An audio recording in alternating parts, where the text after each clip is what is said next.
something happening here. What it is ain't exactly clear. There's a man with a gun over there, telling me I got to beware. I think it's time we stop. Children, what's that sound? Everybody look what's going down. Hi, welcome to Intros 101. I'm your teacher, Patrick Bates. And I'm your learner, Austin Downing. That's called a student, dumbass. You failed the class. Come on, man. I just want to learn about intros. Well, this is an example of a bad intro, and you won't get an example of a good intro until later. So, welcome to Kinda Political. I'm Patrick Bates. And I'm Austin Downing. And we wanted to start off a little bit light because we're about to get pretty heavy pretty fast. A lot of terrible, horrendous things have happened since the last time we recorded this podcast. Get it? We're about to get pretty heavy. Pretty, okay. Well, anyways, yeah, so some bad things have happened since we've last talked.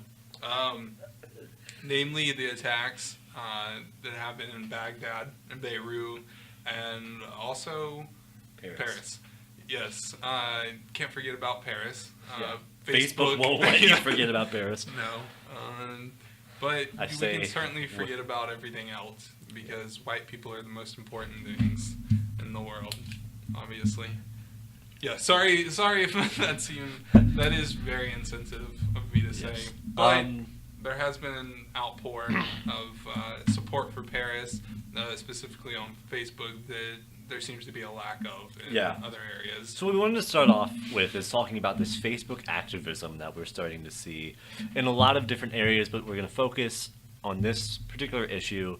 So Facebook really helped out with this form of Facebook activism. They allowed for people to change their profile picture backgrounds to have a France's flag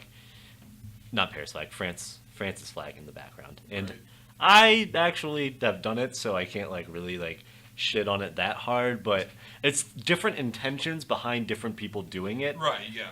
And part of the reason I want to bring this up is I have a former high school teacher of mine.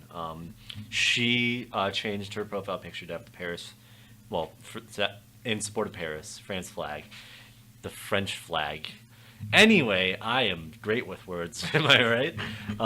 So she changed it in support of Paris, and then she made this Facebook post, and it said something like, yeah, I'm Islamophobic. And I was like, what the fuck? And she didn't get fired? No, God, no. I mean, there's no way of reporting that, or? People don't want to report it. They don't care.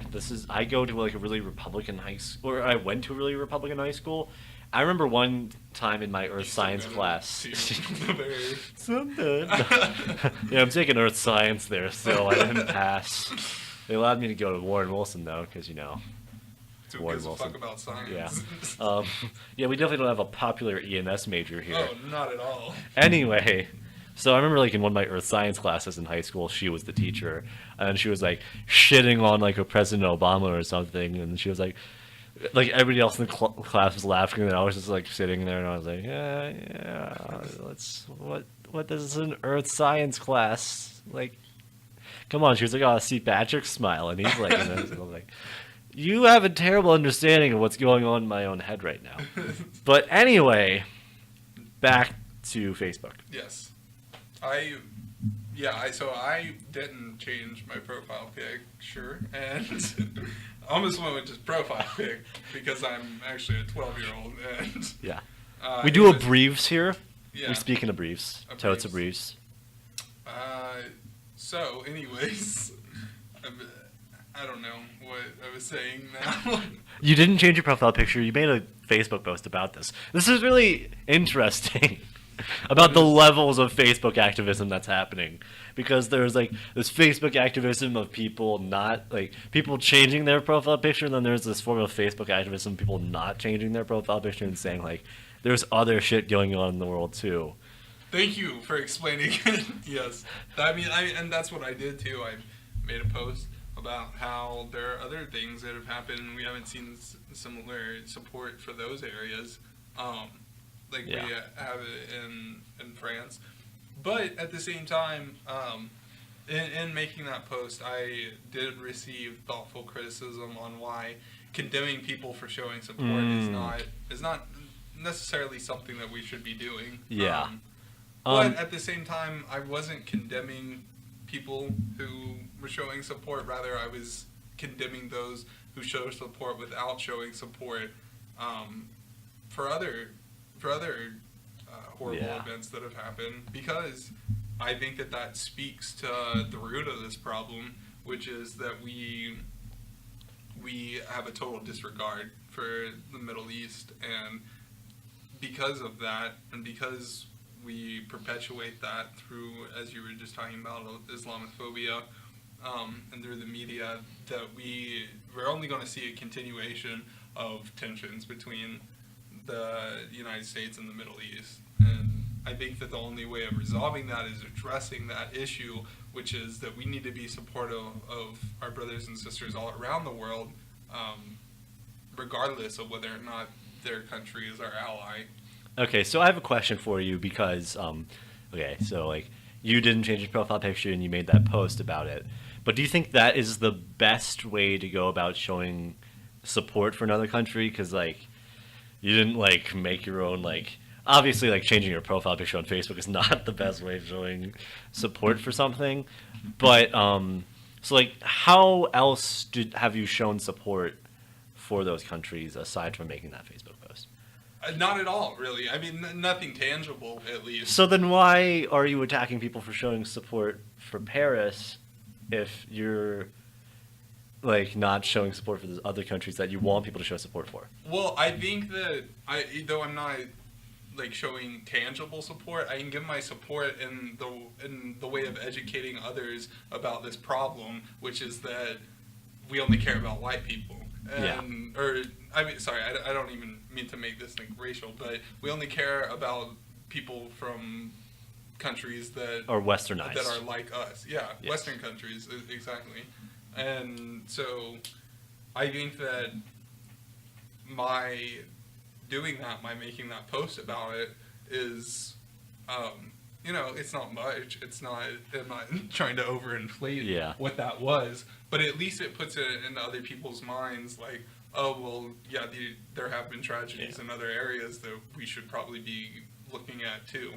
So, but like, really what I think the major problem is, like, yes, there's people that aren't showing support for that, but it's also the media is not giving proper representation to those stories, whereas whenever Paris happened, it was like that was the huge thing that the media was covering, and then like Beirut, nothing there, Baghdad, nothing there. Right.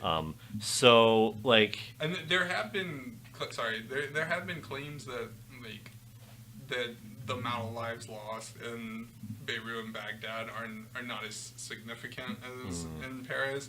And I mean, that's kind of a heartless statement too, but at the same time, like, there have been other incidents where ISIS has gone in, like I think it was in June, they went into,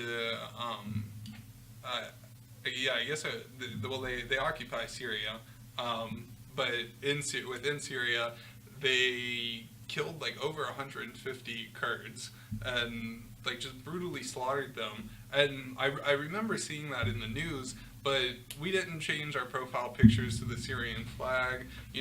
This wasn't in the news for very long at all. How many Facebook posts did you see about it? 0. I mean, maybe some of my more politically minded friends may have commented on it or shared a story about it, but nothing like what you're seeing on Facebook now. Yeah. I really do think that it is important to like provide information about these issues, but my question is, like, should we go about it by being like, hey, what you're doing is wrong, or should we just do it ourselves and hope people follow suit? Yeah, I think that's a good point. The only thing though is that I don't feel like just doing it and hoping people will follow along is enough, because I think that making people aware of their actions and making people aware that these actions are harmful is better than just like because people won't follow suit. They won't change their picture to transparency of the Syrian flag. One, because Facebook didn't make it easy enough for them to do that, and two, it's not rooted in the system right now. That's not how our society works. And so telling people that this is wrong, that we need to be talking about other things or that we need to be talking about issues in other areas, and providing support to those other areas just as much as we are with Paris.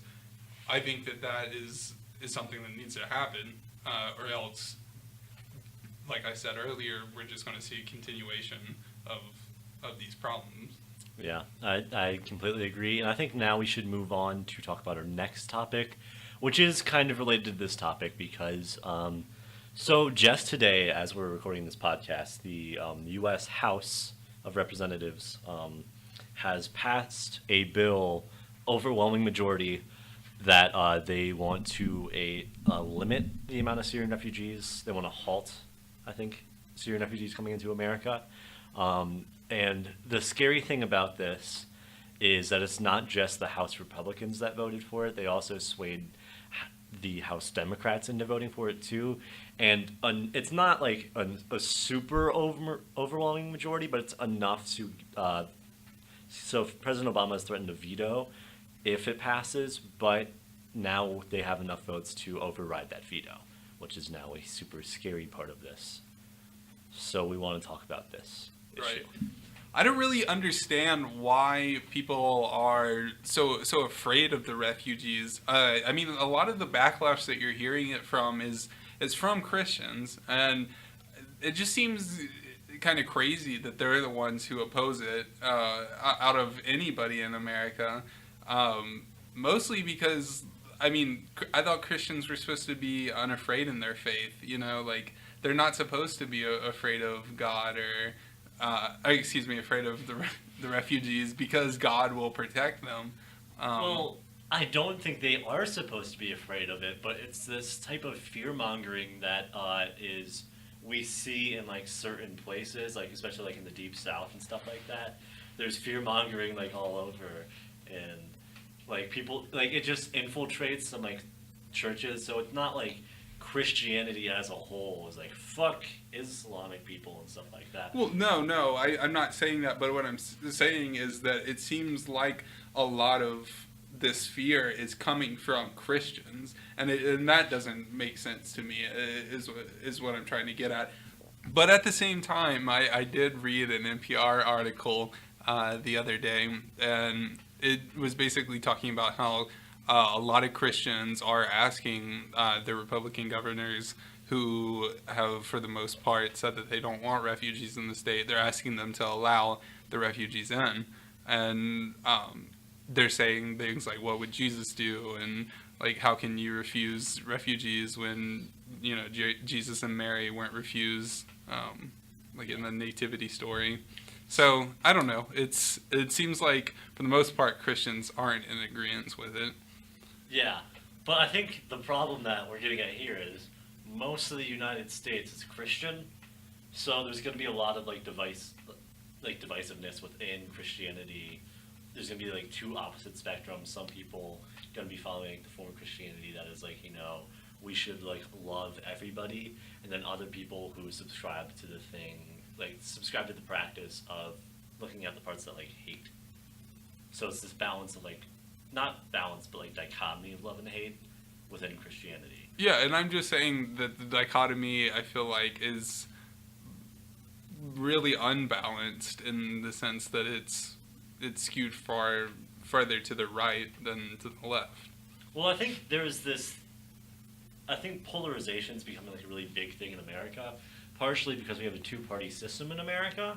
So like we get like really divisive over issues, like, and we keep pulling further and further away instead of coming closer.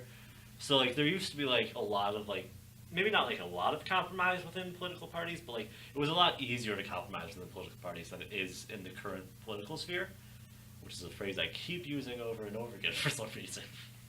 I like the political sphere phrase. Yeah, So, thank you. Thank you for supporting me. It's kind of mathematical, you know. Yeah. You're integrating Calculus. a couple of different subjects in there. Oh yeah, you took a calculus class, didn't you? Yeah, I took a calculus class in high school.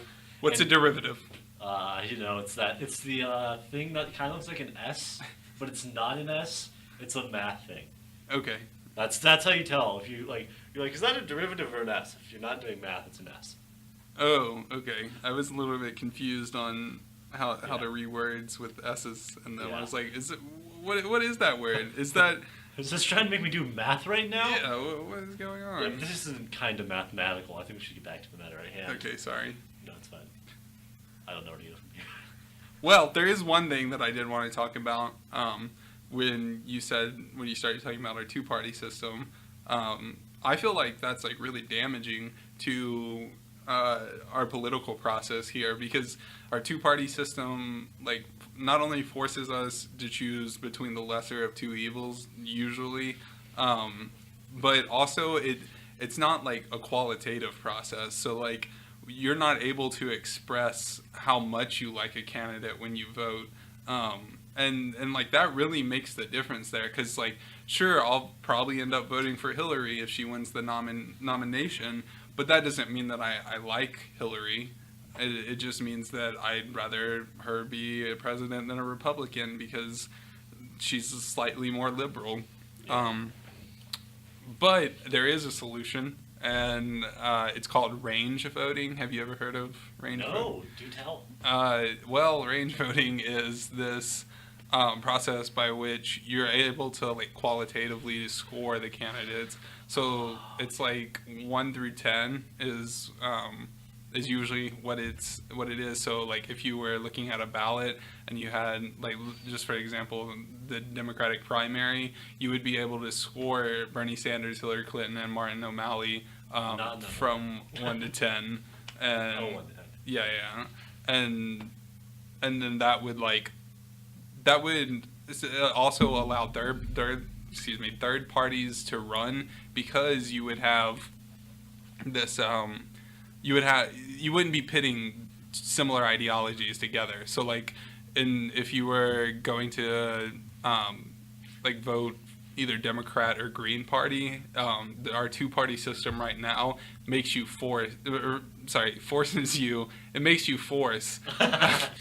it makes you use the force to vote. I'm just kidding. Anyways, good job, Yoda. It makes you choose between two different parties, and that's just not how it should be. What's your opinion on the parliamentary system? Because I kind of like how, like what they'll do is like it's just like a percentage-based thing, like for like let's say like the House of Representatives. That was like more like a parliament. So because like first of all it was originally based off of representation, like how that like the two houses in Congress were decided. It was like representation based. But now I think that's getting skewed with like gerrymandering. It's like the House and stuff is like completely like fucked up. Yeah.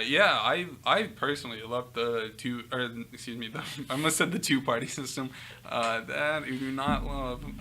No, I personally love like the parliamentary system that like Britain and Australia uses. I guess Canada does too. I feel like that allows for greater representation, because there are a lot of people who vote Libertarian. There are a lot of people who vote Green Party, and those people are never represented in our government. And I think that's unfair. Yeah.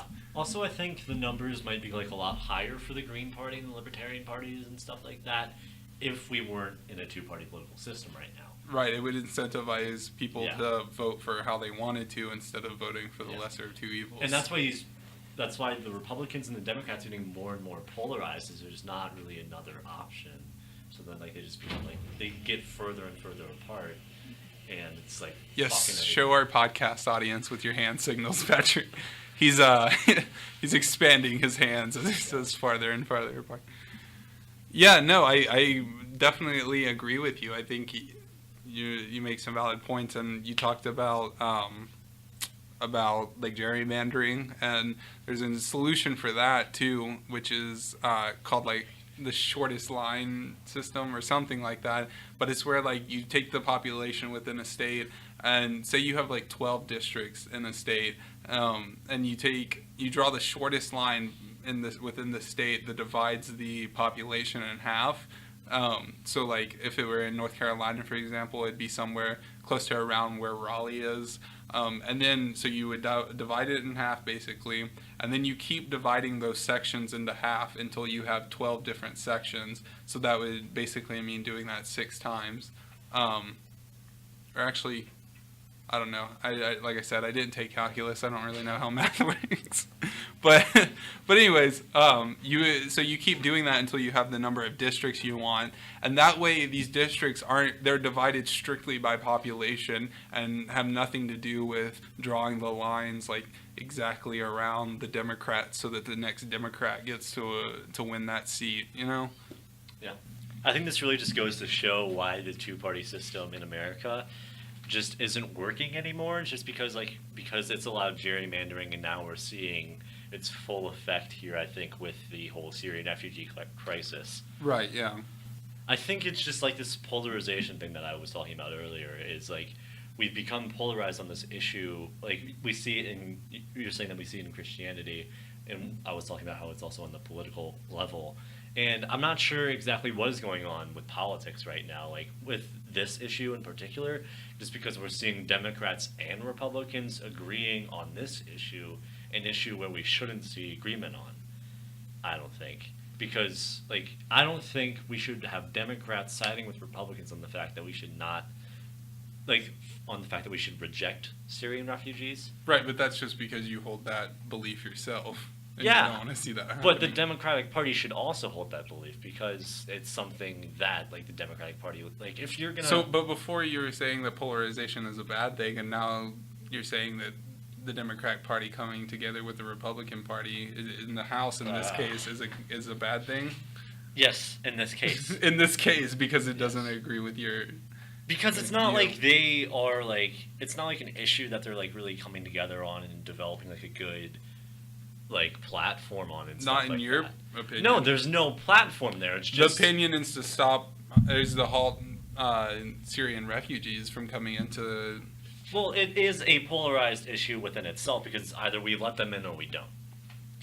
I mean, I think there's plenty of middle ground, though. I think they could be negotiated if they really wanted to. Yeah, and what's going to happen is we need a shitty negotiation that allows some Syrian refugees to come in. Which is better than none. With serious, like, background checks that are totally unnecessary for the most part. Which is still better than none, though. I'm not saying that I support that. I'm just saying that I think that it's at least a step in the right direction in a country that's, for some reason, seems so unwilling to accept refugees, people who are fleeing.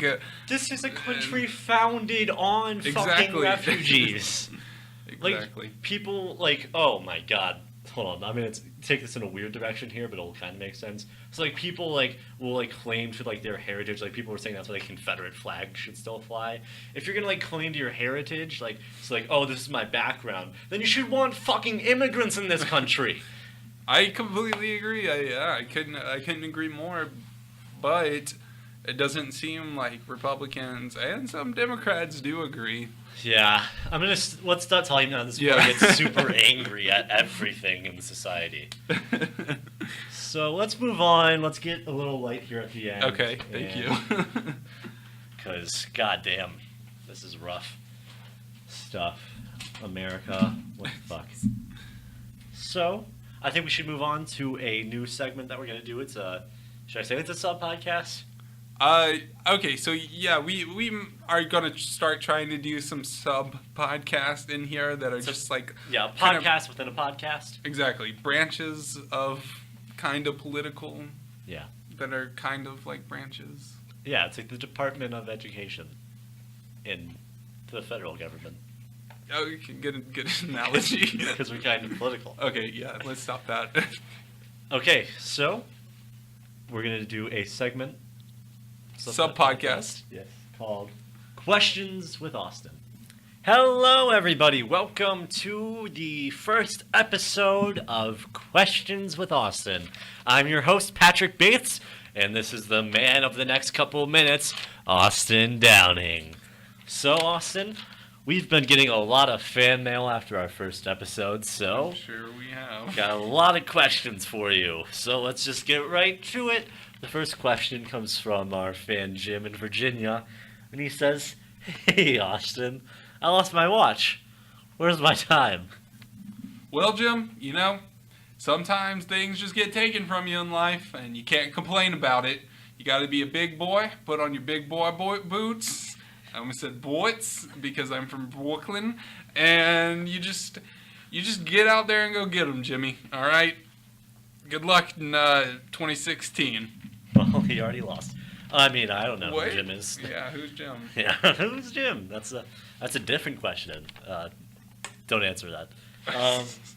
So our next fan mail comes from Beth in Oklahoma, who writes, "Hey Austin, do you know where I put my keys?" Hey Beth, last I remember seeing your keys, I think they were on the kitchen counter, so maybe check there. Okay, I think Beth will appreciate that.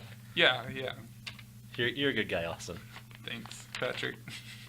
Okay. Any way I can help, Beth, from Oklahoma. Yeah. Okay. That's the abbreviation, I think. We're all about abbreviations here. Abbreviations, totes abbreviations. Okay, so the next question comes from Scott in Wisconsin, not related to Scott Walker, who asks, "Hey Austin, what is a question?" Scott, I think that's a very good question, actually. I think that's actually the epitome of a question, is your question. What is a question? So, next time, I want you to ask yourself, what is a question? And find that you are doing a perfectly good job at it already, Scott. Beautiful. I'm going to take that and use that in my own life, if you don't mind. Well, it was meant for Scott, but I suppose it's applicable to everyone. I agree. Okay, so the next question comes from Gene in Oregon, who writes, "Hello, Austin. If you could kiss any Hollywood movie star, who would it be?"